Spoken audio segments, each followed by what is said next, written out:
Nilagda ang trade agreement sa pagitan ng Department of Agriculture at business sectors ng South Korea, makakatulong umano sa pagpapalago ng sektor ng agrikultura at pangingisda sa ating bansa. Ang detalye alamin natin mula kay Sweden Velado live.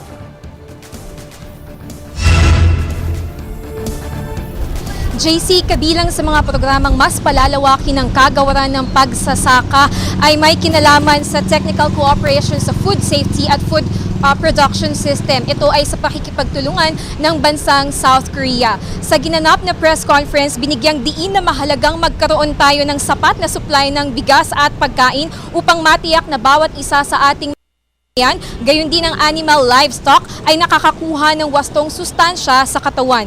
Sa nilagdaang trade agreement, JC, inihayag ng South Korea-based firms ang interest nito na mag-import ng Peking duck meat at iba pang fishery products mula sa Pilipinas.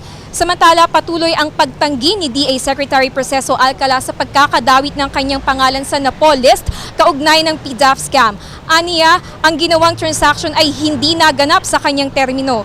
Mensahe niya sa mga bumabatikos sa kanya, sorry na lang pero hindi siya bababa sa kanyang katungkulan. Bukod diyan, JC, dinagdag ni Alcala na bagamat bumaba ang level ng tubig sa Angat Dam, sapat ang naipong tubig sa irrigation system para sa mga palayan at patuloy pa rin ang ginagawang cloud seeding operations. Yan na muna ang updates. Mula pa rin dito sa Lungsod, Quezon, live nag-uulat para sa Telebisyon ng Bayan. Ako si Sweden Velado. Maraming salamat sa iyo, Sweden Velado.